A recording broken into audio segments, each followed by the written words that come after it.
Essa é uma conversa sensacional que eu gravei com o Ivan, o BitDove, o Alan Reicher e o Becas, mais conhecidos como os Bitcoinheiros. Quem não conhece o canal deles, vou colocar o link aqui embaixo para que vocês possam se inscrever e acompanhem porque eles produzem muito conteúdo bacana e importante sobre tudo relacionado ao Bitcoin. E nessa conversa nós tratamos de escalabilidade e privacidade da rede do Bitcoin, falamos de Lightning Network, a rede Relâmpago, Taproot e muito mais. Então acompanhem, ela ficou sim bastante densa e avançada, mas ao mesmo tempo nós buscamos trazer os assuntos de forma mais palatável possível.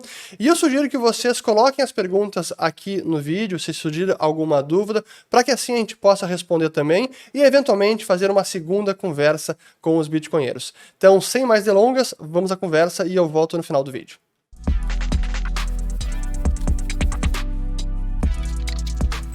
Muito bem, começando aqui mais uma entrevista fantástica para o canal e desta vez trago 4 pessoas, a primeira vez que eu entrevisto 4 pessoas e ninguém menos que os bitcoinheiros. Tudo bem, pessoal? Tudo? Ótimo.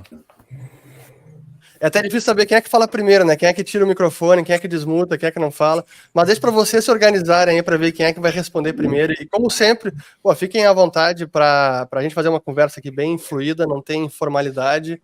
E eu que já participei do canal dos Bitcoinheiros, fizemos uma conversa, acho que foi no ano passado, foi 2021, né? Foi janeiro do ano passado, ficou muito bacana. Eu vou linkar ela aqui para quem não assistiu ainda, eu vou colocar ela aqui também na descrição do vídeo, o link.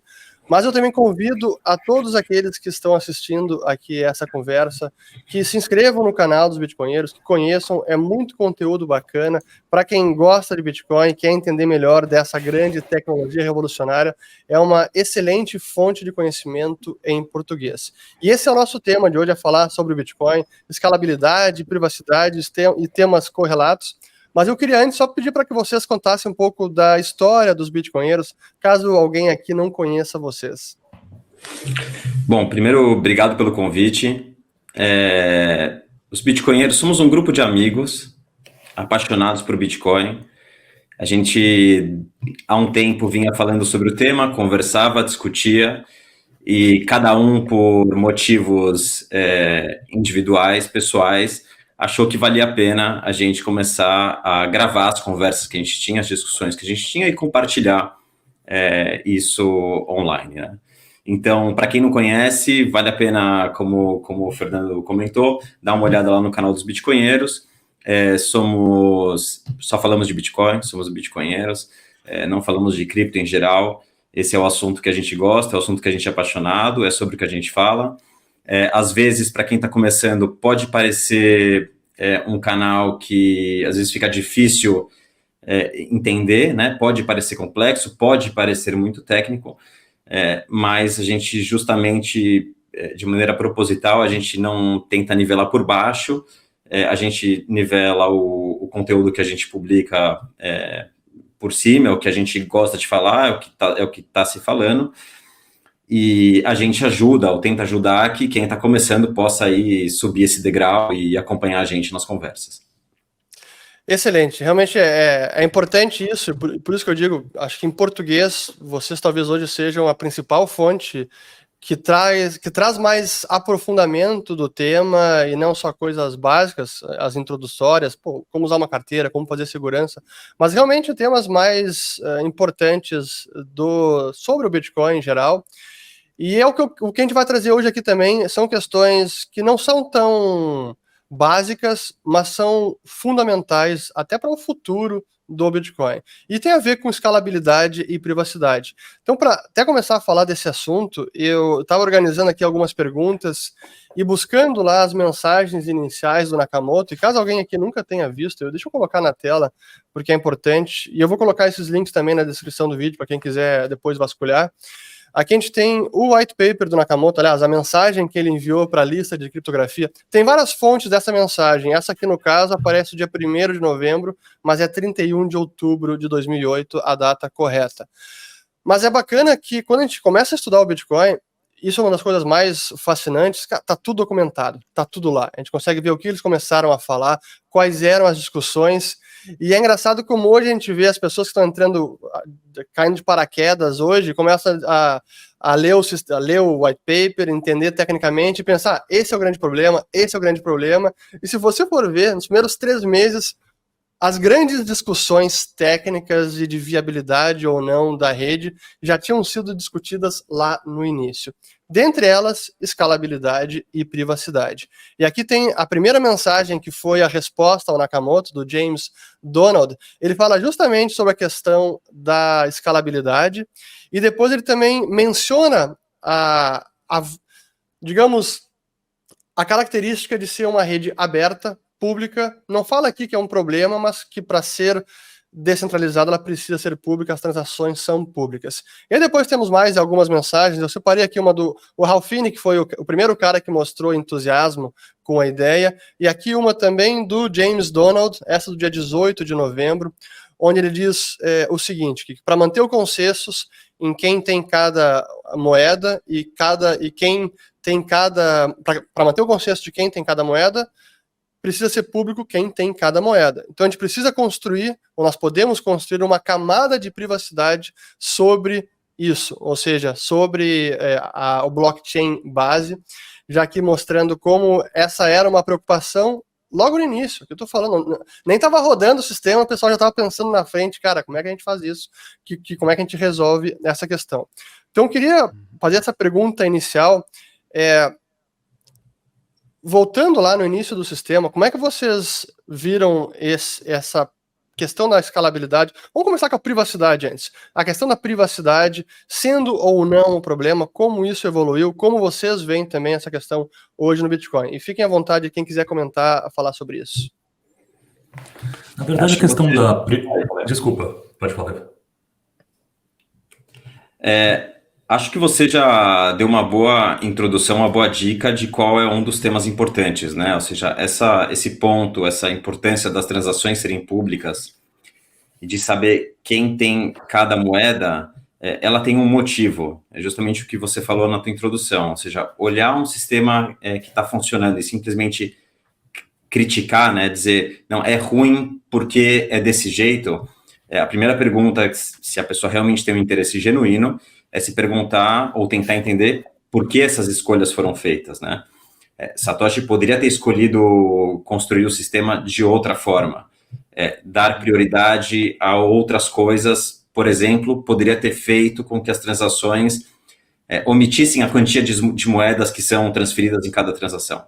Poderia ter sido uma escolha, mas não foi o que ele escolheu, né? Então, nesse ponto específico, em por que as transações são públicas, uma das coisas que a gente pode falar é que o Bitcoin, justamente, ele tem o sucesso que tem, ou ele tem a importância que tem, ele tem o valor que ele conquistou, justamente porque ele é transparente, justamente porque existe uma trivialidade, é trivial de se auditar o sistema e ver quantas moedas existem nele, né? Então, esse é um ponto fundamental, importante, que é justamente o oposto do que a gente tem hoje no sistema financeiro tradicional, né? Não há uma transparência, não se sabe quanto foi impresso, quanto será impresso. Então, acho que a gente pode começar por aí. Desculpa, Alan, você ia falar alguma coisa, eu te cortei. Não, eu ia falar praticamente a mesma coisa, talvez adicionar apenas que a privacidade só pode existir se a transparência não existir. Então, tem um dilema a ser resolvido entre privacidade e transparência. Se a gente fizesse um sistema totalmente privado, em que ninguém soubesse onde estão as moedas, provavelmente nós não teríamos como acompanhar a política monetária tão na unha. Então, esse trade-off aí foi escolhido pelo Satoshi voluntariamente mesmo. Inclusive, eu tenho uma teoria que é algo que pode ser, inclusive, uma parte de uma etapa de bootstrap, né, do Bitcoin, em que ele é totalmente público, até atingir a consciência das massas de que aquilo é real, palpável, possível, é matematicamente, né, provable, e aí as pessoas começarem a entender criptografia, começarem a entender a força da criptografia e das provas matemáticas, para então aí talvez, num futuro fork, dentro de 40 anos, ter privacidade na camada 1, por exemplo. Ou seja, poder chegar a um consenso, né, de que isso é necessário. Mas, num princípio, para um bootstrap, você vê que essa escolha é uma escolha correta, porque ela permite também, inclusive, que quem não consegue ver isso, né, enfim, né, que permita que siga acontecendo, né, de certa forma, enfim. Eu vejo essa teoria sua como um pouco de ceticismo, Dov, porque eu não consigo ver uma forma prática da gente colocar trust aí no meio do jogo, né? Você diz de não conseguir colocar mais privacidade no Layer 1? No Layer 1. Porque se fosse apenas uma questão de aceitação, né, ficaria mais fácil, mas não é uma questão apenas da aceitação dos participantes, é também uma questão de auditabilidade que a gente perderia, né, com esse fork. E fungibilidade, né?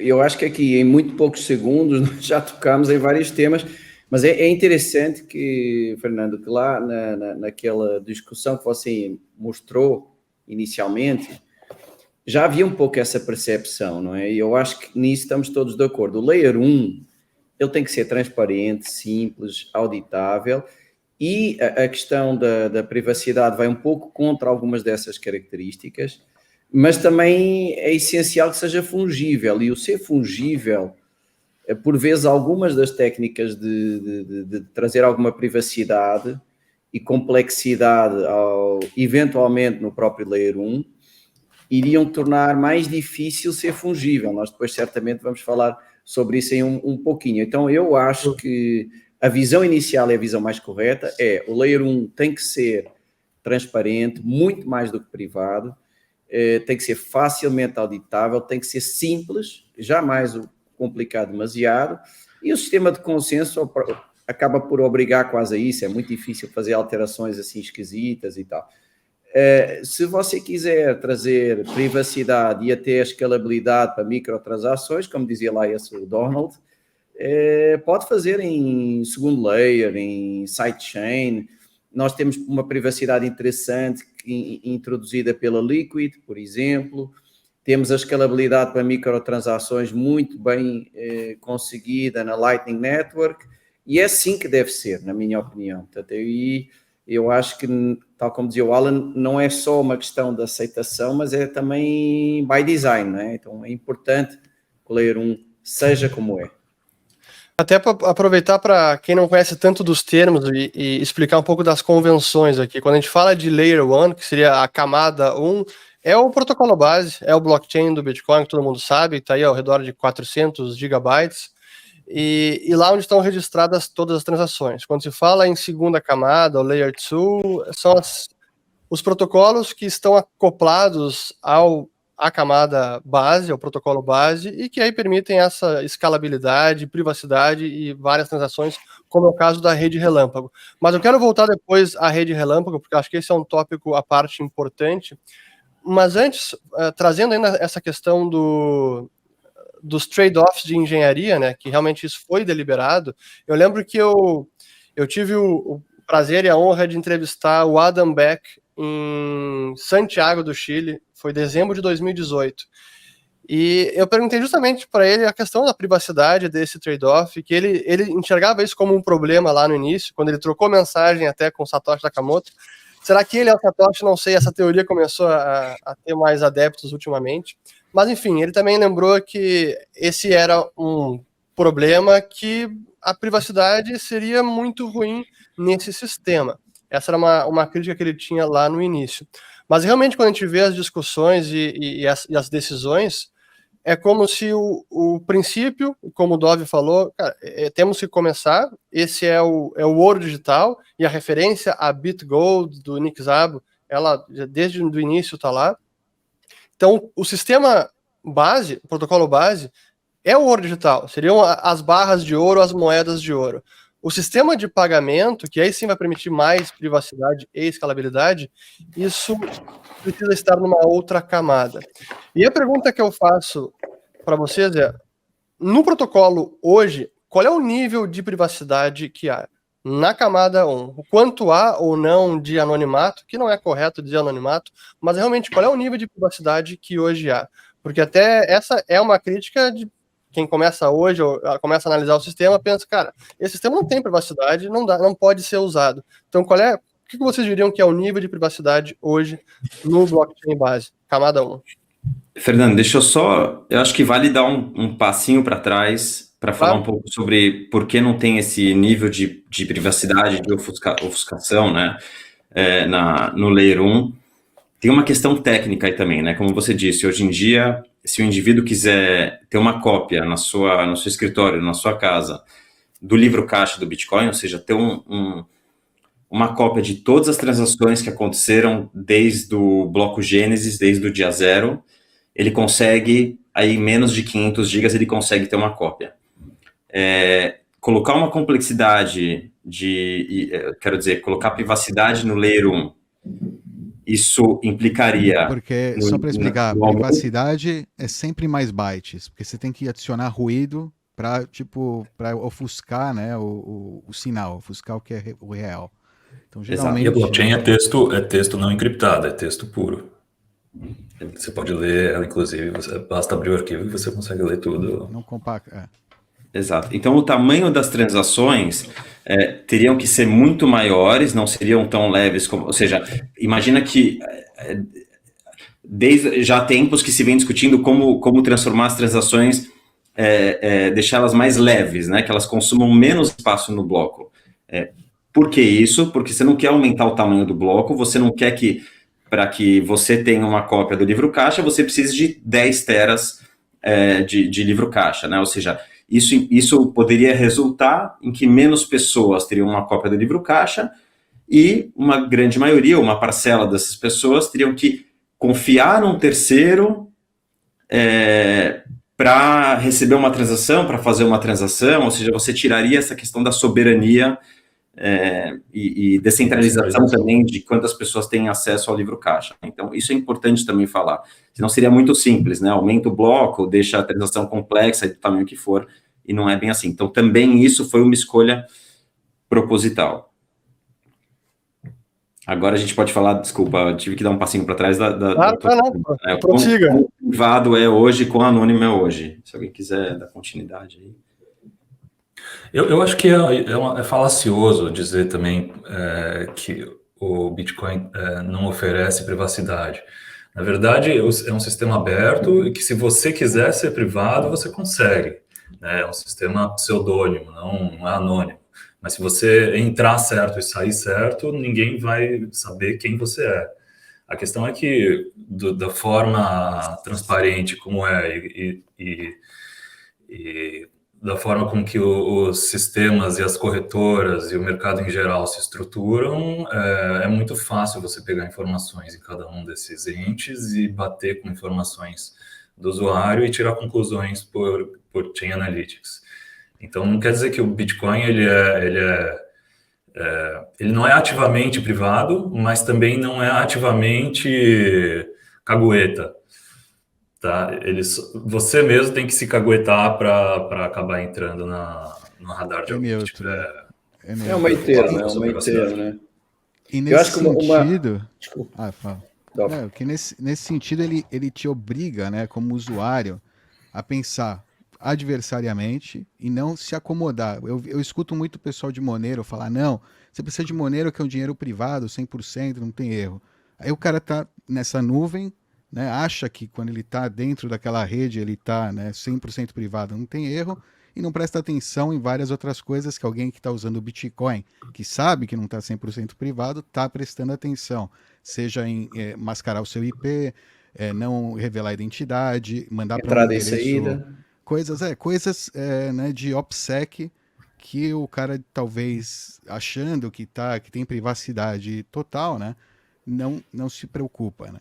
Então tem esse aspecto também, né? Ele meio que muda. Eu, por exemplo, de entrar no mundo do Bitcoin, sair do Facebook, sair do Instagram, sair de diversos traps, né? De diversas como é que chama? Armadilhas aí, né? O que você faz o dia inteiro, coletando pontos de dados, né, sobre o meu comportamento, sobre coisas do estilo na internet, ou enfim, né? Você passa a pensar adversariamente, isso no fim é uma mudança positiva, acho que também, né, para a gente Mas não é sobreviver fácil, né? na era digital, né? Mas não é fácil isso, né? Assim, a gente vê que hoje em dia, para você ter mais segurança no mundo online, por consequência, no mundo offline também, você precisa tomar muitas medidas que não estão disponíveis assim de forma acessível ou como padrão. Você tem que tomar alguns passos que não é tão simples, né? Nada. Eu acho que O Dove é um urso. para a pessoa comum, a privacidade com o Bitcoin, para a pessoa comum não existe, porque usa corretora, não existe, né? Mas só respondendo à pergunta, complementando um pouquinho o que foi dito, eu acho que é realmente o meio termo, ou seja, nem é totalmente privado, nem é totalmente aberto. Assim, uma comparação com o pessoal que não conhece como é que funciona, é como se fossem contas numeradas no banco suíço, né? Que ninguém sabe bem quem é o dono, cada pessoa tem um número e tem lá o dinheiro nesse número. E quem aparecer com a chave daquele cofre pode ir lá pegar no cofre, né? É assim uma analogia mais ou menos simples. Só que, na verdade, 99% das transações, não sei se é tanto, mas talvez seja, é feita nas corretoras e aí está todo mundo identificado, né? Então, eu diria que pelas contas numeradas sabe-se quem são os números, não se sabe quem são as pessoas, mas pelas corretoras, pelo IP utilizado, pela troca para moeda fiduciária, entrada e saída, por todos esses pontos, dá para saber exatamente quem é a pessoa, e não só o número. E, talvez já também adiantando um pouquinho o tema, nomeadamente, por exemplo, quando se trata de transações criminosas, em que vai haver muito mais recursos investidos a descobrir, a rastrear as transações. Hoje em dia, tipicamente, até é mais fácil de analisar do que nas contas tradicionais, muito mais fácil do que com dinheiro físico, né? Então, é mais fácil descobrir um criminoso que usa Bitcoin do que um que usa notas de dólar. Na minha opinião, hoje é essa a realidade, né? Eles vão deixar milhões de pistas. Vai lá, Ivan. Não, só para pegar o gancho do que você falou, que não é fácil, a vida soberana não é fácil e não é para todo mundo. Ou seja, quem, independente da área, seja na área financeira, seja na saúde, na educação da família, um indivíduo que não quer investir seu tempo e sua energia nisso, não é fácil mesmo. As coisas não vêm de graça, não vêm dadas de mão beijada. Não é impossível, hoje em dia tem muito mais informação em todas essas áreas que eu falei do que anos atrás, cada dia mais, ou seja, é acessível, mas ninguém vai ser responsável por você. Ser soberano é ser responsável pelas suas escolhas e não ter garantias, né? Você não tem um terceiro ali que vai se responsabilizar se você não fez sua pesquisa direito, se você cometeu um erro. Então, depende da responsabilidade de cada um, da soberania de cada um. Não, eu concordo plenamente. Acho que a liberdade exige esforço para manter a liberdade, preservar a sua liberdade. Ela não cai do céu. Realmente precisa se esforçar e em nível individual, e não achar que isso vai vir de algum grupo de pessoas, muito menos de Estado. Então, realmente, eu concordo. Mas só pegar o que o Becas falou, me lembro do caso recente, né, o casal da Bitfinex, que foi o que fez o roubo e supostamente roubou a Bitfinex e foi pego por acho que foi compra de gift card na Amazon. Umas coisas tão primárias, né? Bizarro, assim. Eles estavam querendo economizar. E caras que tinham um grau de conhecimento brutal. A menina é especialista em engenharia social. Agora imagina aí o traficante de droga. É facílimo pegar o cara. Quem dera à polícia que eles usem Bitcoin em vez de dólares. É a melhor coisa que pode acontecer. Agora, para uma pessoa que não é criminosa, uma pessoa normal, que adquiriu os seus recursos de forma legítima e que quer ter privacidade, se fizer os passos certinhos e com cuidado, tem uma privacidade que não consegue ter em nenhum outro meio. Mas tem que ter todos os cuidados que o Dó falou e o Ivan. E com o tempo, né? se a gente manter uma economia mais circular, né, a ideia é que se reduza significativamente, né, o problema, porque o problema vem quando o usuário entra em contato com o sistema fiduciário, com o sistema né, que está regulado, controlado, que está feito para, né, realmente extrair o máximo de informação possível e colocar no banco de dados, né, centralizar essa informação, né? Então eles vão pegar o seu endereço, vão né, vincular o seu nome, a quantia de Bitcoin, ou a quantia de reais que foi paga por esse Bitcoin, né? Enfim, todos esses dados vão ser coletados, são apenas coletados quando você, né, interage com o sistema fiduciário. Se fica tudo dentro do sistema Bitcoin, né, é a lei Bitcoin, entre aspas. Chegou o Satoshi para mim, eu não preciso saber seu nome, né, não me importa. Eu ofereço o serviço que eu falei que eu ia, né, oferecer, eu, né, agora vou dar para você, né, esse serviço em troca desses Satoshis. Pronto, não, essa é tá aí, né? O produto, o serviço, enfim, o que seja. Num mundo, né, onde a gente onde as partes aceitam Bitcoin. Então, quando é P2P, o Bitcoin é bastante privado, porque nenhuma parte, né, vai depender cada parte como ela vai interagir e que informação elas vão trocar para fazer o negócio, né?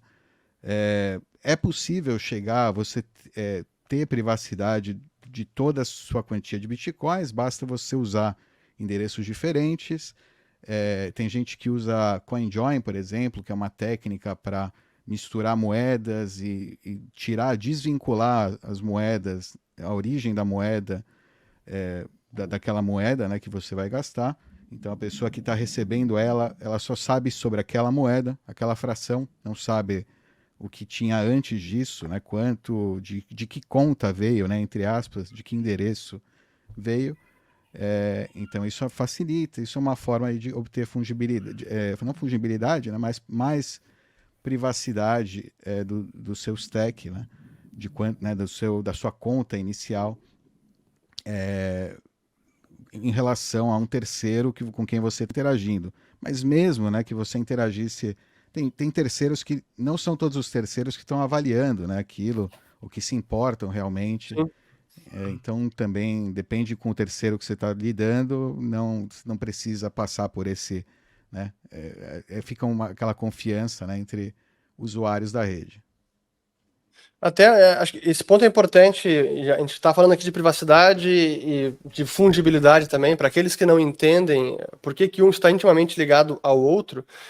É que se um Bitcoin começa a ser marcado, que nem uma nota de dinheiro que vai sendo marcada, cara, essa aqui foi usada para tráfico de droga, eu não posso mais aceitar. Se isso acontece com o Bitcoin também, no limite acaba com a fungibilidade do dinheiro. Então tem Bitcoins que valem mais do que outros, ou alguns que não podem ser aceitos. Então realmente vai no âmago da questão.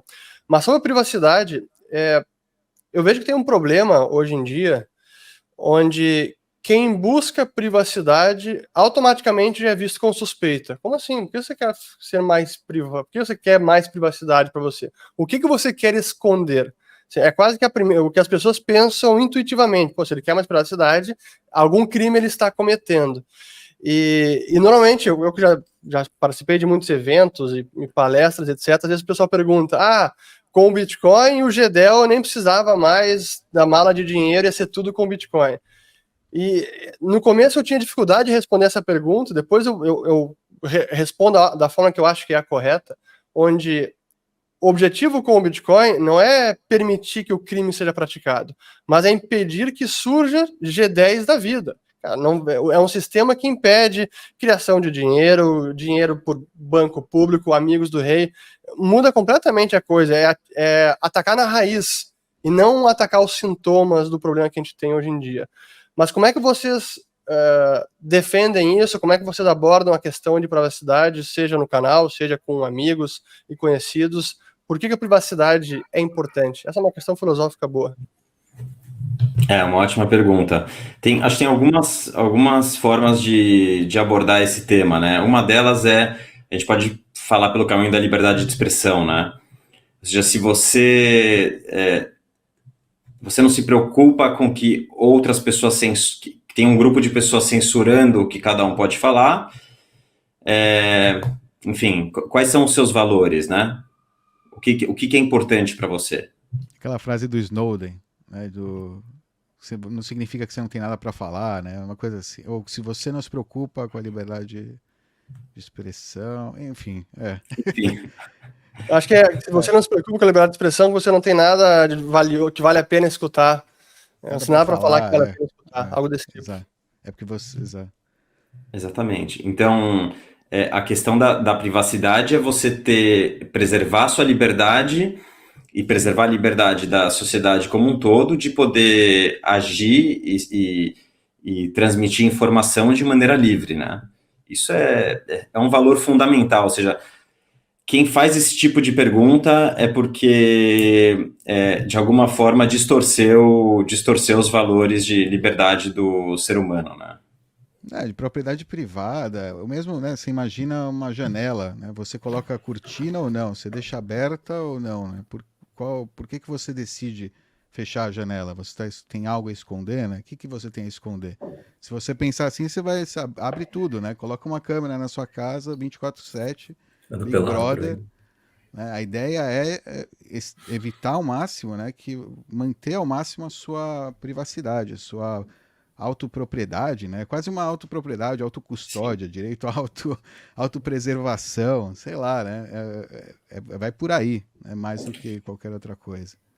Mas a pergunta faz todo sentido num mundo em que realmente eu acho que tem uma distorção de valores e uma grande maioria não só não se preocupa em preservar a sua privacidade, mas publica as suas informações, a sua vida pessoal,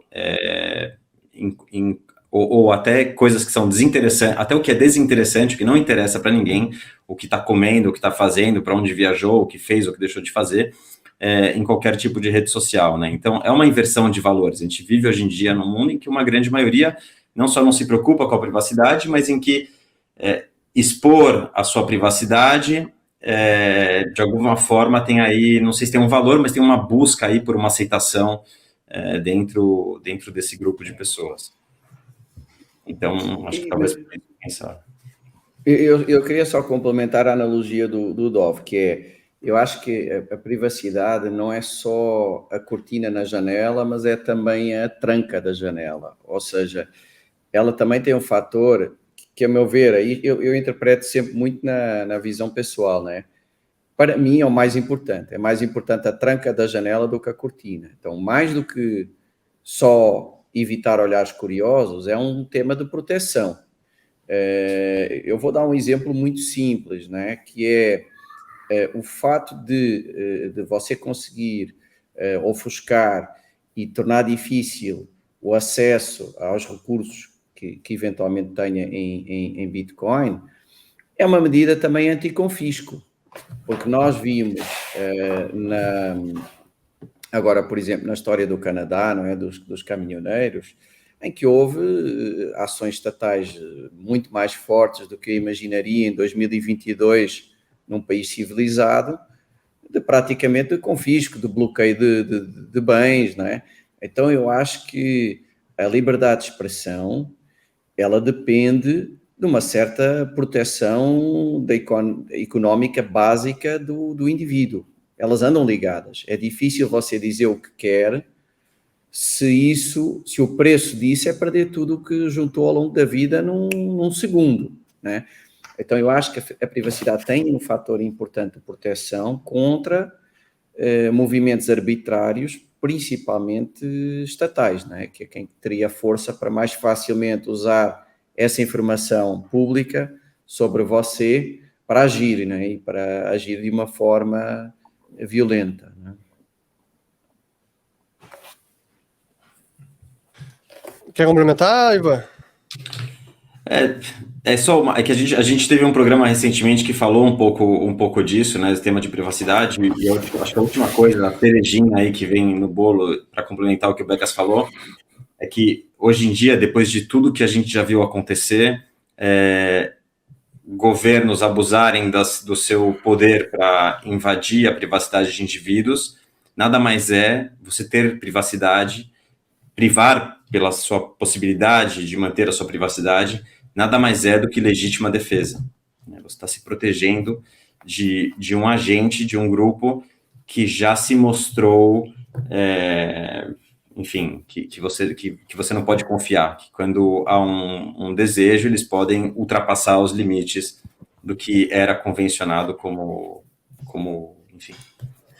Esses vetores de ataque eram só teóricos antes desses últimos episódios acontecerem. Agora que a gente está começando a ver o público a começar a associar na prática a importância da privacidade e da autossoberania, né? Nesses sentidos. Então, o próprio Bitcoin foi inventado para dar ao usuário um poder que o Satoshi detectou que esse poder se esvaindo, né? Então, eu acho que ele não inventaria alguma coisa simplesmente para resolver o nosso problema transacional, e sim nosso problema social.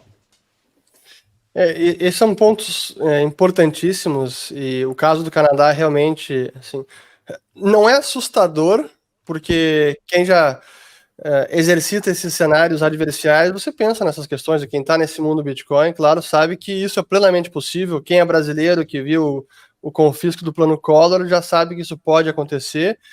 E Mas como eles esquecem, né? como o sistema atual, tecnicamente, basta fazer, um switch, né, é mudar uma chave, um disjuntor, e você confisca o dinheiro de qualquer pessoa. É aí que você entende o valor do Bitcoin, né? A gente vem falando isso há muito tempo, mas realmente quando isso acontece, que a pessoa se dá conta, opa, agora eu entendi por que essa tecnologia é absolutamente necessária. E na história da desmonetização de canais, por exemplo, também, não é? Há várias armas aí que eu acho que este mundo mais descentralizado e de difícil intervenção ajuda a proteger a liberdade de expressão, que é a liberdade base de todas as outras, né? Sem isso, não temos quase nada, né? E o que eu ia dizer é o seguinte, a questão da fungibilidade, e nós também não falamos muito sobre isso, não sei se os seus espectadores conhecem bem o conceito. Para agora. Não, só uma introduçãozinha, né? Que a fungibilidade é você não conseguir distinguir, poder usar um gramadouro que veio da China e um gramadouro que veio da Europa, e não dá para distinguir, eles são totalmente intercambiáveis.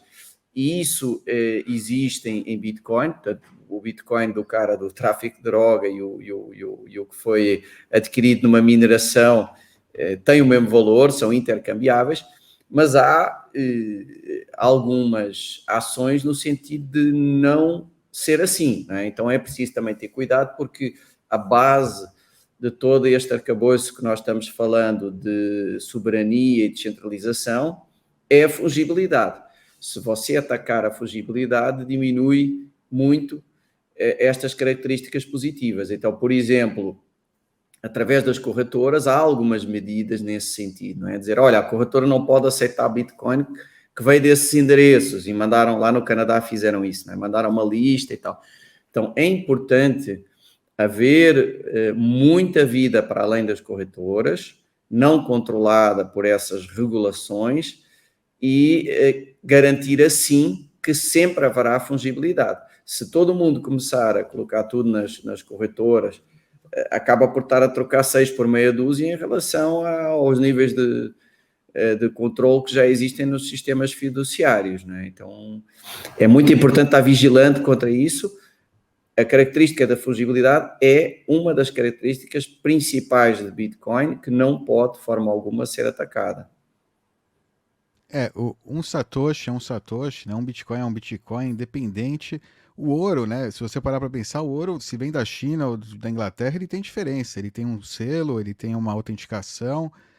Eu não vou aceitar da mesma forma. Né? Derretido não, mas derretido eu também vou desconfiar. Eu vou precisar avaliar. Né? Eu não tenho o selo da rainha, eu tenho que avaliar. Se tem a rainha, eu confio, por exemplo, entendeu? Aí você tem diferença. Esse aqui é da rainha, é fácil de verificar, é mais fungível, eu vou conseguir. Tem Bitcoin com selo também, hein? Hoje em outra dia. Vez. Mas, não, então, outra vez.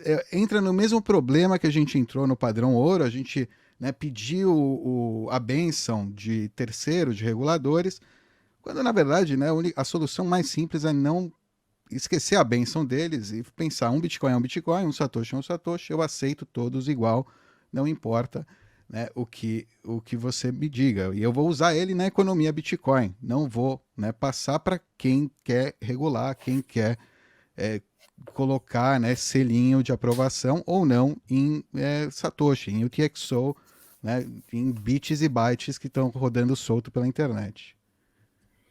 Vai Uma lá, Alan. pergunta, Dov. Se você puder escolher entre receber um Bitcoin, você vai comprar um Bitcoin, você pode receber ele de um minerador que acabou de minerar esse Bitcoin ou de uma pessoa que você sabe que é um traficante de drogas.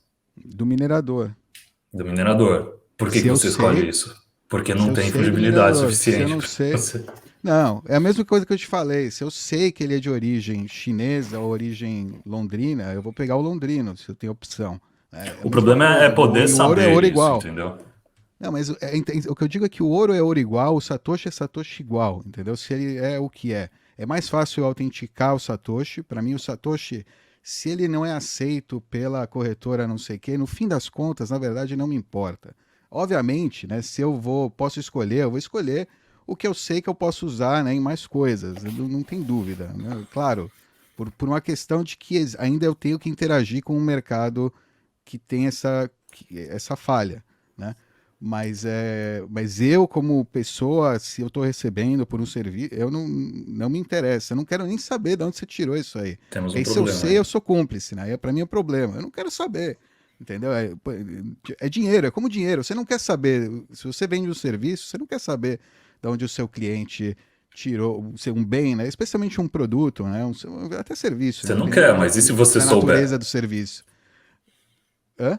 Não, Você se não você quer saber, souber, você mas tem e se que você acabar decidir. sabendo, entendeu? Aí você vai decidir se fazer essa transação ou não, né? Então, É esse é o esse, problema presente. no caso do ouro, eu concordo com o Dove. Comparando ouro e Bitcoin, é muito mais fácil você verificar a autenticidade de de um satoshi do que um grama de ouro. Agora, é muito mais fácil você, não sei qual é a palavra correta, quando você Liquidar. derrete o ouro, você elimina qualquer rastro Desvinculou. prévio dele. No caso do BTC, o rastro vai estar lá para sempre, né? Então, aí que entra o CoinJoin. Inclusive, o pessoal da turma do CoinJoin chama de smelting, né? Eles estão fazendo smelting, que seria como isso, é a mesma, né? Você derreter o ouro, né? Então, ele é um processo diferente, né? Mas é como se juntasse, porque você pensa que quando você derrete o ouro, né? Os átomos lá, sei lá, se espalham, né, perde qualquer sinal de identificação, né? Então, quando você faz o processo lá de CoinJoin, depois de, sei lá, 10, 20, 30, 100 mixes, 100 rodadas, aquilo lá já não tem nenhum vínculo com a origem, já não dá para saber realmente de quem é quem, o que é o que, né? Da onde veio a cada Satoshi. Aquilo lá é um Satoshi, uma fração de Satoshi, de Bitcoin, né? Fungível, que não tem... Ou seja, realmente é como ouro fundido. Então, Eu não concordo com essa posição de que isso é um problema hoje. Eu acho que se a gente colocar um cenário hipotético no qual todos os endereços do Bitcoin estejam numa lista negra, num blacklist, porque de alguma forma, depois de um tempo, todas as transações vão ter tido contato com alguma transação que supostamente passou por uma atividade legal segundo Bom, jurisdição X, né? Tem que pensar nas segundo alguém. quantidades de jurisdições. Ok, Né, então nesse cenário eu devolvo a pergunta para o Alan e para o Dov, né? Nesse cenário em que todas as moedas, embora não existam moedas, né? Mas todos os endereços foram marcados, porque isso pode ser um interesse também, né? Pode ser um objetivo. Que todos os endereços tenham sido marcados numa lista negra, o que você faz? Você não vai receber? Ou você recebe e faz um CoinJoin? Faz diferença para você nesse cenário? Eu até recebo e faço um CoinJoin. O problema é que pode ter uma ponta aí, tipo uma exchange, que não aceita moedas de CoinJoin, ou alguma Don't pessoa do que não aceita. business. Não faça negócio com eles. Justamente Isso tira um pouco a fungibilidade também no final. mas esse seria Tira o negócio cenário. deles. Uma proibição direta por governos, por exemplo, é você dar um blacklist em todos os endereços. Pronto. você não pode mais, é proibido, as exchanges vão ser encerradas e vai virar um mercado paralelo, apenas BTC por BTC, e alguma exchange... Seria maravilhoso isso para o Bitcoin e para a sociedade como um todo. Claro que obrigaria todo mundo a ser soberano e não usar mais exchange, e teria essa economia, ou seja, seria uma economia circular não por crescimento orgânico, mas seria aí por uma determinação aí de algum político, de alguma jurisdição, e isso hiperbitcoinizaria a nossa sociedade de maneira mais rápida. Acho que seria excelente. Levaria todos os usuários que agora estão acostumados na exchange, usando o node da exchange, né, usando a exchange como carteira para transacionar, né, ou mesmo, né, usando carteira de terceiro, que agora o governo vai proibir a carteira de terceiro, você de acessar o servidor da carteira de terceiro, da carteira da sua hard wallet, por exemplo. Aí você tem que rodar o seu próprio node, né, porque a única forma de você passar por isso é você ser um nó da rede, um nó privado, um nó pela rede Tor, né, usando as melhores práticas, né, para evitar se expor, porque, né, se realmente é algo proibido e você está usando para, né, poder passar isso, né, aí é como o BitTorrent, que é proibido, que ninguém pode usar, mas que, né, o pessoal usa. E a tendência agora é voltar, né, inclusive o BitTorrent teve uma época de baixa aí com o apogeu aí da Netflix, a tendência agora, né, que tem tantos serviços diferentes e tal, é voltar, né, e o pessoal tá talvez começando a cortar gastos em coisas, né, não tão, como é que chama, elementares, né, para o dia a dia, com a inflação e tal, a gente pode ter uma tendência aí também a voltar a ver o BitTorrent crescer, né, e esse tipo de técnica. A gente vê, né, que as pessoas estão acostumadas a rodar software quando elas precisam, né, rodar software quando elas querem, né, obter o benefício que aquele software fornece para elas. Então, o Bitcoin está preparado para receber, acho que hoje em dia, com a quantidade de nodes, com Raspberry Pi, ferramentas assim fáceis para o usuário rodar o próprio node, realmente está preparado para receber, né, no momento que for necessário, né, que os usuários começarem a perceber que eles precisam, né, que não é mais uma questão de é legal, é bom para a privacidade, aumenta a minha soberania, não. Eu preciso para ter privacidade, eu preciso para usar esses bitcoins que eu tenho que agora fazer isso, eu não posso mais, né, eu acredito na revolução, né, mas agora você tem que colocar skin in the game também, né, no ponto de vista rodar software e estar ativo na rede Bitcoin, não só ter lá um Bitcoin, né, comprar um Bitcoin e segurar ele na corretora. Vai lá, você tá no mute. Sim. Pode ir. Só para quem estiver escutando não ficar aí, enfim, inseguro, se você está escutando de algum tipo de mídia, ou, enfim, de algum amigo seu, de algum familiar, esse tipo de informação de que, mas então os governos podem chegar a um ponto em que eles vão proibir a transação de qualquer endereço Bitcoin, então esse negócio tem o risco de ir para o buraco e de acabar, vá atrás de informação, é difícil a gente esclarecer todos os pontos e todas as perspectivas de ataque do que a gente está falando agora, mas vá atrás de informação, porque estão tentando te controlar pelo medo. Isso não tem como acontecer, isso não vai acontecer, e isso, não confie em mim, vá atrás de informação, assista o canal dos Bitcoinheiros que você vai poder entender um pouquinho melhor disso. É aquela velha frase que se diz, não é possível banir o Bitcoin, a única coisa que é possível é você se banir do Bitcoin. Boa. Com isso, deixa eu trazer então o assunto da agora Layer 2, camada 2, ou segunda camada, que é a Lightning Network. Não é apenas a Lightning Network, mas de fato hoje é a mais significativa, né? Que tem alguma usabilidade e uma adoção mais ampla. No caso da Lightning Network, sem precisar explicar o que ela significa, até porque eu também já fiz vídeo sobre ela aqui no canal no passado, mas fica muito claro de que forma ela ajuda na escalabilidade. No caso da privacidade, como é que a Lightning ajuda a melhorar este ponto da rede? Não é perfeito. Dove, talvez, não? a privacidade na Lightning ela não é perfeita, ou seja, se você roda o seu próprio Node, né, quando você abre o canal, você tem uma UTXO, você tem um Bitcoin lá inicial que você usou, né, para abrir aquele canal. Então se alguém sabe, né, que aquele Bitcoin lá atrás é seu, ele sabe, né, por consequência, provavelmente, né, pode ver na blockchain que você tem um canal na Lightning, que você é aquele node na Lightning. Para isso é legal usar Tor, né? Sempre rotear por Tor, ou seja, quem roteia por Tor, quem está usando a rede Tor, que é uma rede mais anônima, né? Mais privada, você vai tem talvez menos preocupação, por um lado, né? Mas por outro, se ele abrir vários canais, ele vai estar juntando, né? Um monte de UTXO, né? Várias Bitcoins lá, e daria para ver então se você se preocupou antes em separar, né, Bitcoin em endereços diferentes, não reutilizar endereços, tal, e depois você usou esses Bitcoins para abrir canais num mesmo canal, você tem aí o seu node na Lightning como um elemento centralizador, ok? Mas dá para mitigar isso, né? É aí que vem, né?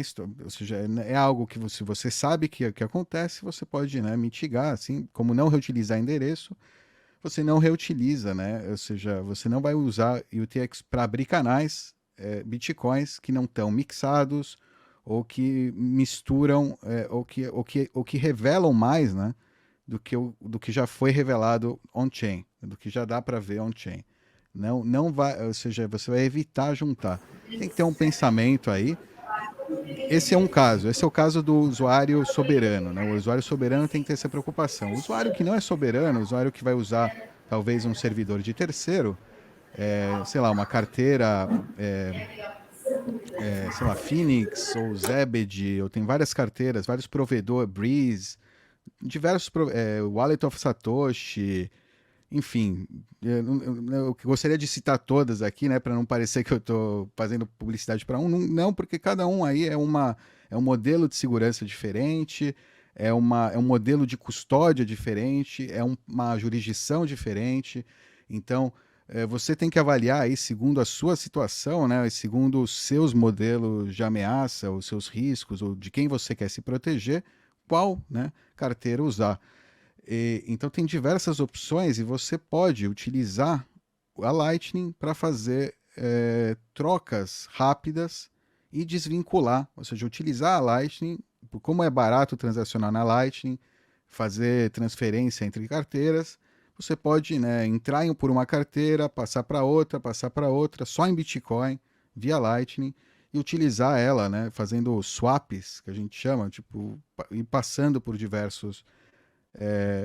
vários canais diferentes, né, por várias hops, vários pulos aí na rede Lightning, até você sair do outro lado totalmente desvinculado da sua transação original, né, quando você termina aí de usar Lightning. Então dá para... Exato, a rastreabilidade dentro da Lightning é muito mais difícil, né, do que na blockchain. Exato. E as transações são baratas. Esse registro, o livro kite é para sempre, né? O registro na on-chain, na blockchain, Layer 1, sim. é para sempre. Sim, a abertura e o fechamento do canal, sim. Mas não o que acontece Se você dentro se do preocupar com a abertura e o fechamento, tudo que rola lá no meio, você tá privado, entre aspas. Por isso, uma boa dica para o soberano é abrir 1 ou 2 canais no máximo, usar uma UTXO, suficiente aí para o que você acha que você vai usar na Lightning, uma só, um endereço, aí você não revela, né? Você não conecta outros endereços seus que têm fundos seus. Se está revelando beleza, paciência, esse é o que você revelou para o mundo. Veja que você pode revelar, entre aspas, você revelou para o mundo, né? Você revelou para com quem você vai estar interagindo na rede Lightning. Ou seja, e aí vai depender o quanto de informação você vai dar sobre você também, né? Para a pessoa com quem você está interagindo na rede Lightning, para ela chegar a alguma conclusão, talvez, sobre a sua transação inicial. Então, a privacidade é bastante boa, não é público como a blockchain, né? Então, na blockchain ficaria público que você abriu um canal Lightning. O que você fez com aqueles fundos na Lightning, depois, né, para onde você enviou, quem te enviou de volta, aí é só entre você e as partes envolvidas e não com o mundo, né? Aí é tudo fechado, né? Tem algumas coisas, quer dizer, ou seja, você vai usar terceiros também para passar fundos, porque a rede Lightning não é que é só um para um, né? Quando você vai chegar, por exemplo, se eu tenho que fazer um pagamento para o Reicher, e eu não tenho um canal com ele, mas eu tenho um canal com o Becas que tem um canal com o Reicher. Então, o Becas vai intermediar, né, a minha transação com o Reicher. Ele vai ver que um Node não sei quanto mandou para o Node não sei quanto. O intermediário, né, acho que ele vê isso. Nesse caso, ele veria isso porque somos só 3. Se fosse 4, ele veria só quem está mais próximo dele e para onde foi depois para frente. Ele não sabe qual é final, qual não é final. Enfim, não é muito difícil analisar. As empresas de chain analysis, eu suponho que eles já tenham nodes Lightning, que eles queiram, né, ser um desses pares aí, né, que está no meio de todas as transações. Seria, né, tipo, se eu fosse uma empresa de chain analysis, eu abriria um belo node, ofereceria taxas bem baixas para todo mundo querer usar o meu node, passar pelo meu node. Então, né, é importante ficar ligado nesses nodes que te oferecem, que não são econômicos a princípio, que não parecem muito econômicos para o operador do node, né? Que são nodes muito bons, que são muito baixos, que você não vê o interesse claro de qual é daquele node, sabe? Às vezes Mas em escala é difícil uma chain analysis ou elliptic da vida conseguir fazer isso, né? Pode fazer para algum caso específico ali, mas o monitoramento que tem hoje de toda a blockchain não consegue ter na Lightning. Não, mas se você tiver um hub com muita muito mais liquidez, ativo. Você pode tornar esse hub um ponto de interesse, né? E a partir desse hub, desse canal, imagina uma exchange que roubou toda a liquidez da rede, está lá oferecendo BTC para todo mundo a partir de lá. Você roda um chain analysis a partir de lá e acabou. Isso pode ser um problema. Por isso que a gente tenta influenciar o pessoal a abrir canais, porque senão a gente vai ficar na mão também desses hubs gigantes que vão tomar liquidez. Aproveitando, você falou exchange, Alan, recentemente a Kraken integrou a Lightning, ou está integrando a Lightning. Isso não é uma forma de mitigar o problema hoje das exchanges, está tudo registrado lá, e que eles também acabam, se forem, como o próprio Jesse Powell já falou em algum momento, já tweetou, se em algum momento o governo vier aqui me intimar a entregar a informação, eu vou entregar tudo e pronto, não tem o que fazer. A Lightning não pode mitigar um pouco isso? Um pouco, mas ainda a Kraken acaba sendo uma entidade grande, fornecendo bastante liquidez e pode ser alvo também de investigação. Inclusive a Kraken é banco, hein?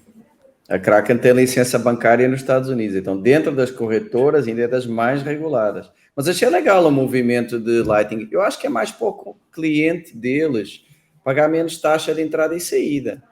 É um movimento para atrair clientes. Acho eu, não sei. Sim, com certeza. Mas uma coisa importante, né? Quando você transaciona com a exchange, você tem que criar um invoice, né? Você faz uma cobrança para a exchange. Nessa cobrança tem o endereço do seu node. Então, entendeu? Ou seja, quando você faz a cobrança para a exchange, você está abrindo mão da privacidade do seu node se você enviar ele para o seu node diretamente, que seria o mais soberano, né, na teoria. Então, no caso da Lightning, às vezes é bom enviar para uma carteira de terceiro, enviar para outra, entendeu? Às vezes até enviar para duas assim diferentes e aí você ofusca, né?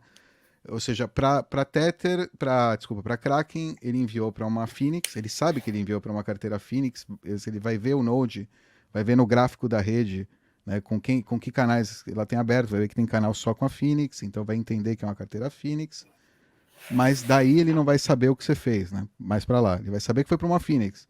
Aí depois dessa Phoenix você mandou pro seu node, joia. Aí a Phoenix sabe que você mandou pro seu node, mas aí você já vê que tem um trabalho policial, ou seja, aí precisa realmente, talvez, de um trabalho policial, né? Aí precisa realmente de um investigador para pedir entendeu? Não é público na blockchain, você tem que ter acesso, ou pelo menos, sei lá, alguém que tem acesso a todas as empresas envolvidas, né, nas suas transações para tentar chegar a uma conclusão.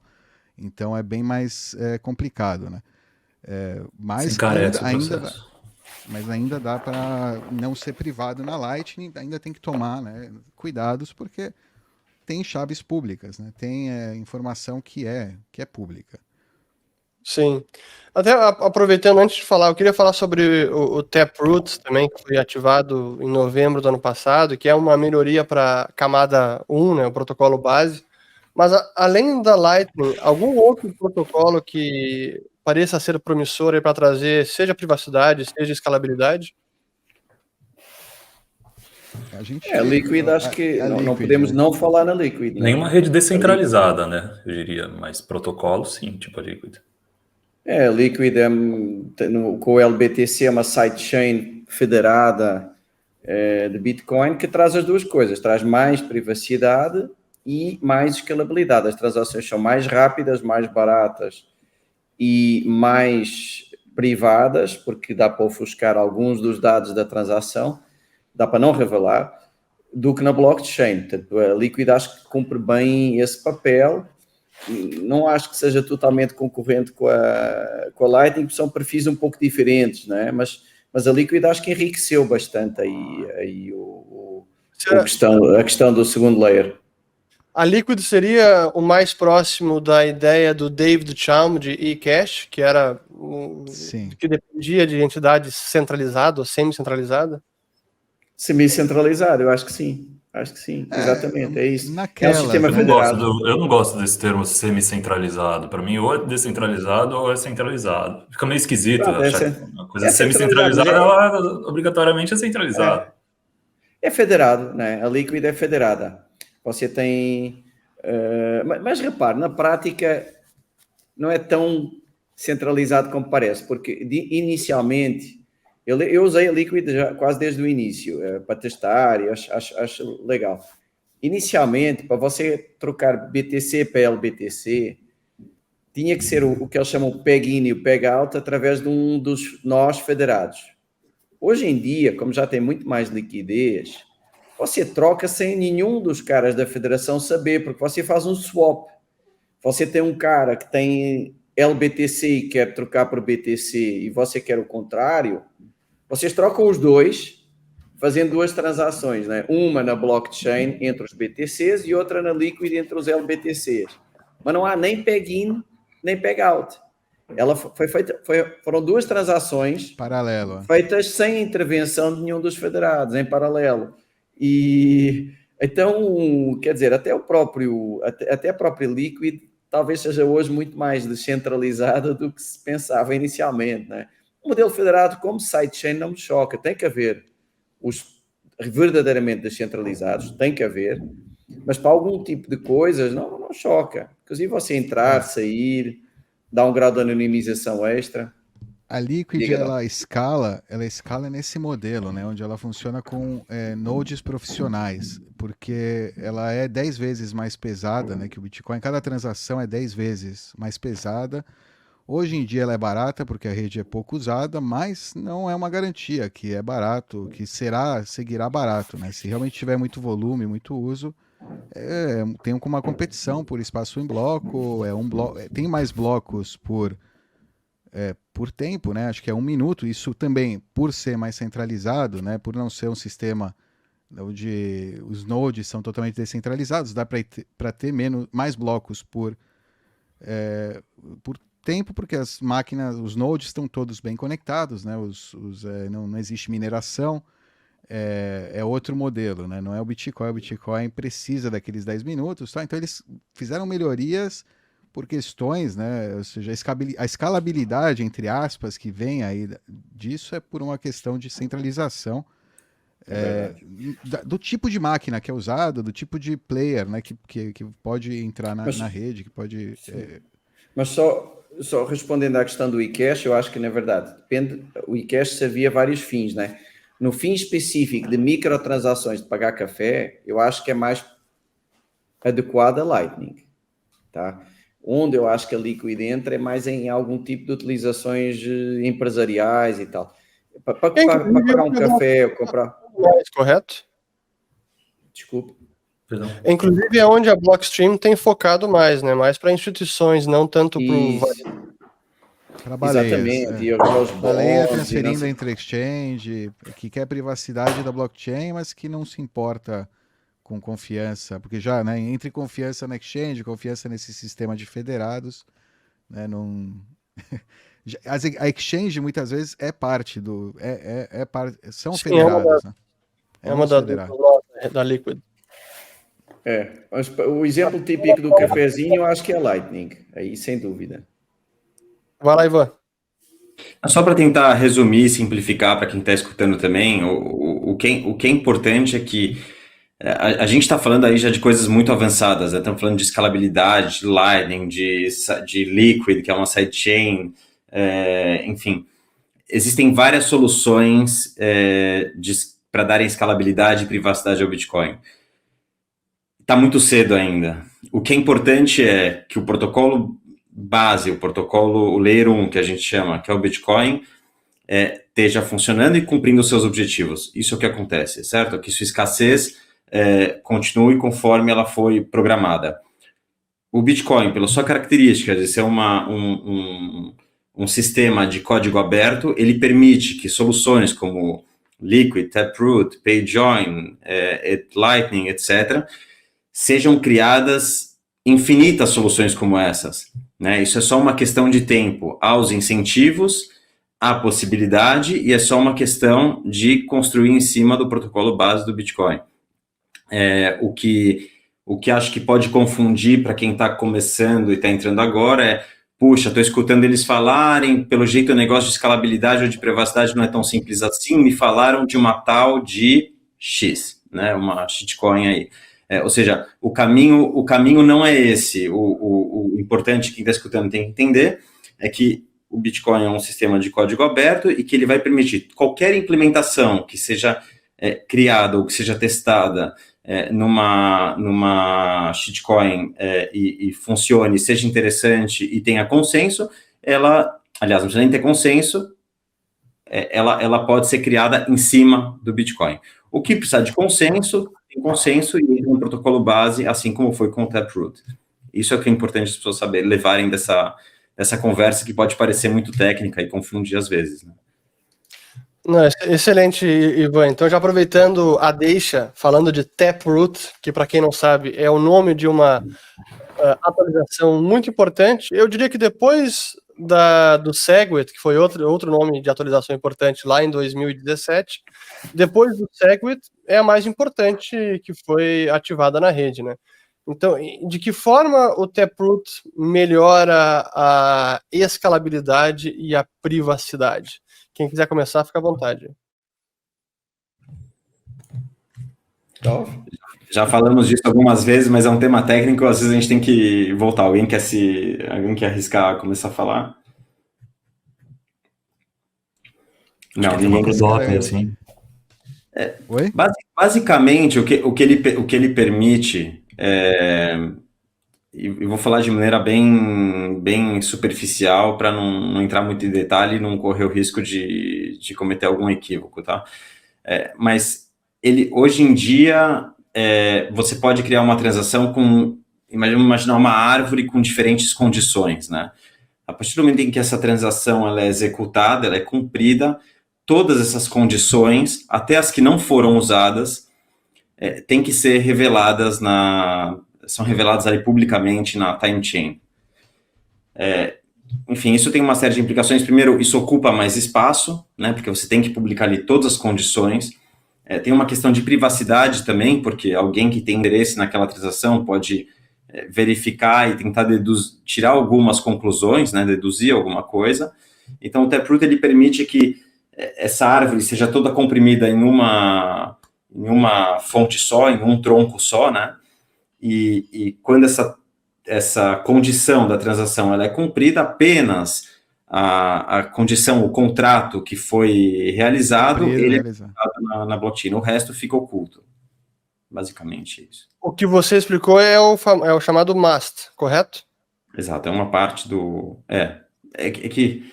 Enfim, o Taproot ele envolve Pay-to-Script Hash, MAST e Schnorr, né? Ou seja, dentro dessa atualização do Taproot também foi colocado uma melhoria que foi a assinatura Schnorr, que na época que o Satoshi criou o Bitcoin estava com direitos autorais, né? Não podia atualizar. Tinha vencido ainda. Exato, é mais seguro, mais eficiente, mas na época não podia usar, depois caiu a patente e, enfim, então isso foi implementado. Mas a Schnorr em si não traz nenhuma mudança de privacidade, nenhuma alteração. É mais o tamanho da assinatura Schnorr, que é menor do que a assinatura atual, que é o ECDSA, correto? Ou também traz alguma melhoria para a privacidade? Eu acho que... Quer falar, Dov? Eu acho que sim, porque o fato de você poder incluir todas as transações derivadas em uma só, você acaba tendo um resultado de privacidade também. Esse é o resultado. E as próprias assinaturas, ou seja, a forma como se representa multi-assinaturas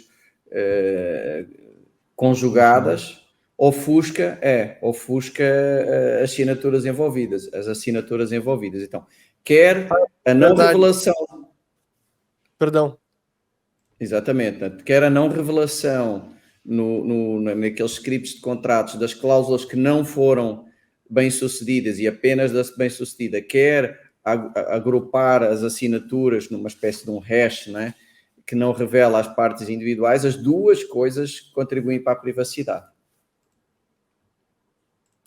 Isso funciona também, só para dar um exemplo prático, Fernando, transações com assinaturas multisig, né, que são várias chaves privadas necessárias para realizar uma transação. Se você tem uma multisig ou uma instituição tem uma condição ali de contrato de uma carteira multisig muito específica, hoje em dia é fácil identificar quando essa condição ela é atendida, porque aquilo fica público e você sabe que aquela instituição específica faz esse tipo de transação multisig 8 de 10, sei lá, uma coisa um pouco incomum, assim. E o Taproot, que envolve Mast, envolve Schnorr, ele permite com que isso seja um pouco mais... seja bastante mais privado, que você não saiba exatamente quais eram as condições daquela carteira multisig. Boa.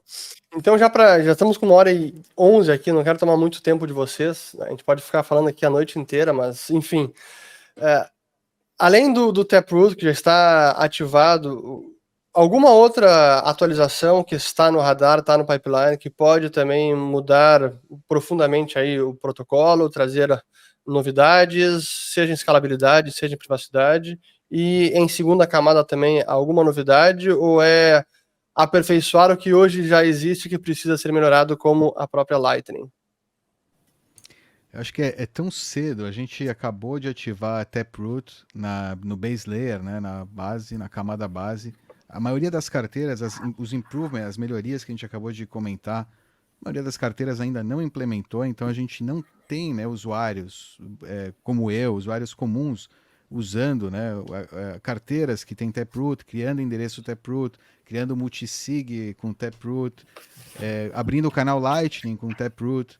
Então, a gente ainda não tem isso, né? Então, no momento, acho que é um momento de desenvolver bem isso, né? Esse improvement, essa melhoria que a gente acabou de ser aprovada. Bitcoin é um ambiente que acho que tem que caminhar lento, né? É um consenso acho que entre todos que mudanças devem ser, a gente deve esperar, talvez, né? Por enquanto, o histórico foram, pelo menos as mudanças mais recentes, assim, Segwit e Taproot, foram 4 anos de espaço entre cada uma, deu tempo de suficiente, né, de desenvolver, né, do ambiente, né, Bitcoin todo já agora é compatível com Segwit, né, depois de 4 anos, já era antes de aprovar Taproot, o ambiente já estava, né, com o Segwit muito amplamente difundido. Agora acho que a gente está nessa etapa de, né, desenvolvimento nas carteiras, nos produtos para o usuário final, envolvendo, né, essas melhorias recentes antes de realmente começar aí ou seja, já estão começando, tem algumas, né, como é que chama esse CTV? A BIP 119. Tem alguns BIPs, tem um pessoal que tem pressa por motivos que a gente, né, alheios ao da rede como um todo, talvez, ou não, ou acham que é melhor para a rede, mas enfim, são coisas que vão, que eu acho que é melhor, né, ou seja, é importante estar avaliando, mas ainda é cedo, as mudanças rápidas mesmo, devem vir, né, na Lightning, na Isso. segunda camada. Tem ali o Taro, que é um protocolo para começar a criar Na tokens Liquid. por cima, né, Não, na não, Liquid da não, Lightning. na Lightning. Taro, Synonym, RGB, são 3 aí implementações diferentes, ideias de tokens por cima do Bitcoin, né, da Lightning Network, seria uma via muito mais eficaz, mais rápida, Barata. barata, exato, para esse tipo de atividade econômica né, que é digital, né, que deve ser no nível dos satoshis mesmo, não é para grandes volumes e tal, é para transações baixas e rápidas, né, movimentos rápidos com custo baixo. E acho que a Lightning se encaixa muito melhor para qualquer tipo de melhoria. Stablecoins, por exemplo, né? Para stablecoins você quer que seja rápido e barato. Inúmeros são os usos, né? A gente tem que cuidar também na Lightning para não tirar da Lightning os usuários menores, né? Os Raspberry Pis, para eles poderem continuar rodando, mas a tendência é que a gente vai ter muita informação sendo roteada pela Lightning, né? E a tendência, né, é centralizar, é criar mais hubs, como, né, na formação da internet mesmo, quando você tinha BBS, né, pequenas BBS, ou cada um rodava na sua casa, ou sua central lá, que era um modem da UP, com um servidorzinho que o pessoal ligava para sua casa para se conectar. E com o tempo, né, esses operadores de BBS foram virando os que a gente conhece hoje como provedores de internet e grandes centralizadores aí de tráfego, né, de informação, né? A gente vai ter também centralizadores de tráfego de dinheiro, né, tráfego de satoshis na Lightning, mas permitindo, né, também ainda que quem quiser possa rodar seu próprio node, fazendo o investimento necessário. E nas pontas vai ser possível continuar, né, sendo soberano, mas você vai se conectar a um hub, você vai abrir um canal grande com um provedor de liquidez, por exemplo, com um hub, ao invés de você ser o hub, né? Ou você vai ser o hub para a sua comunidade pequena, então não vai passar muita informação por você, enfim, é como a internet, ela basicamente está se desenvolvendo, né, como a internet se desenvolveu, né, a Lightning, tendência é que ela se desenvolva assim, e, né, junto, para você rodar Lightning, você tem que estar rodando um node Bitcoin também, você tem que estar na rede Bitcoin, né, não se separa uma coisa da outra, né, então Deixa eu só, Ivan, um segundinho, só complementar a analogia da internet, que eu acho que é interessante, Fernando, que é o seguinte, vamos imaginar um pouco o L1, não é? A blockchain, o nível 1, como o TCP/IP. Então não é ideal que mude muito. Tem que ser uma evolução lenta, consensual. Acabou de entrar o Taproot, como diz o Dove, ainda não está sendo realmente usado em termos de funcionalidade. Tudo tem o seu tempo. Está agora uma grande polémica com o BIP 119, enfim, a grande discussão que existe nesse nível é mais de complicar um pouco mais ou menos a linguagem de scripting. Portanto, Bitcoin, muita gente não sabe, também tem uma linguagem que permite fazer contratos e digamos. Não, só para esclarecer, a discussão do BIP 119, o grande problema não é o objeto em si, mas a forma de ativação do BIP 119. A velocidade, exato. A maior polêmica não é ser ou não feita essa alteração, é que eles estão querendo fazer um fast track, que há muita gente que acha que é precipitado, né? O debate é muito mais nessa forma do que na alteração em si. Mas, enfim, há aí algum debate se Bitcoin deve ou não complicar mais a linguagem de scripting, permitir fazer contratos um pouco mais complexos, e a tendência tem sido para manter tudo relativamente mais simples. Não é o lugar certo para fazer essas alterações. Já no nível 2 há muita coisa a acontecer, muita velocidade, muitas novidades. Essa Taro é das grandes novidades, é talvez assim a maior das últimas, que é permitir fazer tokens usando a Lightning, portanto rápido, barato, não tem aquelas palhaçadas de gas e não sei o quê. Pode ser interessante para stablecoins, não é? De real, de euro, de dólar, mas é assim que deve ser. Portanto, eu acho que nós os quatro estamos um pouco nessa perspectiva que o nível 1 não tem que ser uma coisa assim tão dinâmica. É bom que não seja. Ivan, desculpa, interrompi você, falámos ao mesmo tempo. Não, perfeito. Eu acho que é natural que as pessoas sempre queiram, estão interessadas em saber qual é a próxima novidade, o que vem pela frente, novo, de tecnologia, né? Qual o próximo hype. E acho que a gente mesmo, né? A gente fica curioso, interessado para saber qual pode ser a próxima implementação, e a gente fica empolgado também com o que pode ser implementado tanto na camada 1 como na camada 2 do Bitcoin, mas, sem querer frustrar os ouvintes, eu acredito que não veremos em nossas vidas nada mais revolucionário do que a descoberta da escassez digital. Então, o que o Bitcoin possibilitou, criou, ou que ele é, e o impacto que ele vai ter na sociedade, não veremos em nossas vidas nada mais revolucionário e novo e interessante e que gere esse entusiasmo na gente. Então, vamos nos contentar com o que temos também e talvez entender ainda mais sobre o Bitcoin. Perfeito. Não, acho que é uma ótima forma de encerrarmos, e eu concordo. E eu quero, só para encerrar, abordar o tema por duas perspectivas. Uma é aquela que, obviamente, todo mundo se interessa, quase todo mundo. O Bitcoin pode chegar a 50 mil dólares, a 100 mil, 200 mil, 1 milhão, não importa. E, honestamente, a minha previsão hoje de valor para o Bitcoin é bem mais, eu diria, conservadora do que muitos entusiastas aí que olham apenas sob a ótica de investimento. Mas, da mesma forma que essa potencial valorização do Bitcoin, ser uma moeda deflacionária, impacta a preferência temporal dos indivíduos, eu entendo que o entendimento de como o protocolo deve evoluir, de como a tecnologia funciona, também impacta a preferência temporal, no sentido de, cara, ele não vai dominar o mundo ano que vem ou daqui a 5 anos. Para mim, isso é muito longo prazo, e à medida que o tempo vai passando, parece que eu tenho ficado muito mais tranquilo, acho que como o Ivan está se mostrando também, que isso é algo que sim vai ser lento, vai ser demorado, é assim por desenho, precisa ser assim para manter a descentralização, a segurança, e paulatinamente o que a gente está vendo, na minha opinião, é uma transição monetária, é um novo sistema que está emergindo, e não pode ser alterado e acelerado. Quando eu escuto fast track para o Bitcoin, eu já fico, calma, não é assim, cara. Não existe fast track para o Bitcoin. Tenham paciência. O sistema tradicional de moeda fiduciária vai se destruir por conta própria, sob seu próprio peso. Vamos seguir aqui tranquilamente, melhorando, aperfeiçoando, e quando o outro ruir, este aqui vai estar pronto, mas não vai acontecer em 5 anos, talvez nem uma década, mas está acontecendo. Essa é a maneira que eu venho enxergando. Perfeito. Gradually, then suddenly. Muito bem. O pessoal,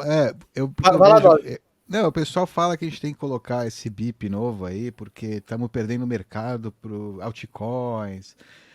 E o caramba, tá um medo, né, de tipo, eles vão ultrapassar, sei lá, né, coisas do estilo, e quando é por aí, você já, não é por aí, né, você vê que por isso que não tem consenso da maioria dos bitcoiners, né, dos bitcoinheiros, mundo afora, porque não é algo que a gente tem como preocupação, né? Ou seja, ser igual a Ethereum, por exemplo, né? Fazer a mesma coisa que a Ethereum faz. Não precisa. Não é esse o objetivo, né? Se é por isso que está com pressa, é uma motivação equivocada. Pressa boa no Bitcoin é por segurança, privacidade, né? Segurança e privacidade, acho que, e mais segurança, acho que a única que, né, exige pressa é bug fatal, precisamos mudar, senão acabou, né? É isso. Se é para conquistar o mercado, para agradar o mercado, entre aspas, né? Porque a gente nem sabe quanto disso é wash trade, é o Estado usando, né, a máquina de imprimir dinheiro para mudar os sinais, né? Os sinais são todos, né? O sinal a gente não sabe mais o que é sinal, né? Então, nesse mundo que a gente não sabe mais o que é sinal, acho que o Bitcoin é o único sinal.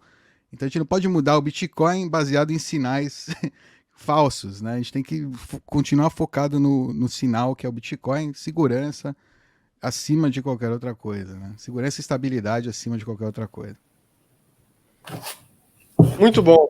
Pessoal, eu queria agradecer a presença de todos vocês. Que bom que a gente conseguiu reunir aqui os 4. E como eu comentei no início do vídeo, eu vou linkar aqui todos os endereços de Twitter que vocês têm, para que o pessoal possa acompanhar vocês também. O canal dos Bitcoinheiros. Renovo minha recomendação para que vocês sigam o canal, se inscrevam, ativem as notificações. E, obviamente, quero aproveitar aqui o espaço, se vocês quiserem deixar alguma mensagem final, ou fiquem à vontade. Bom, primeiro, obrigado pelo convite, de novo. Obrigado a quem assistiu aí. Qualquer dúvida que vocês tiverem, a gente tem uma publicação regular aí, semanal. Em geral, às terças-feiras tem um vídeo do Dov falando de diversos temas, Lightning, privacidade. Às quartas, todas as quartas-feiras, às 4h20 do Brasil, a gente faz uma live ou um espaço também que a gente aproveita para simplesmente pegar temas coisas que estão acontecendo como um ponto de partida para revisitar temas que a gente já falou e também aproveitar para tirar dúvidas ao vivo de quem está assistindo. E às quintas-feiras a gente publica alguma entrevista sobre algum tema específico com um convidado, como o Fernando, que já participou do canal, e vale a pena quem não assistiu, é imperdível, tem muito conteúdo bom, vá lá no canal de Fernando Urich, Bitcoinheiros, que vocês vão gostar. Obrigado pelo convite de novo. Isso aí, valeu. Muito bom. É um grande prazer estar aqui. Muito bom. Obrigado, pessoal, mais uma vez, e até a próxima. Valeu. Obrigado, um abraço. Obrigado, Fernando.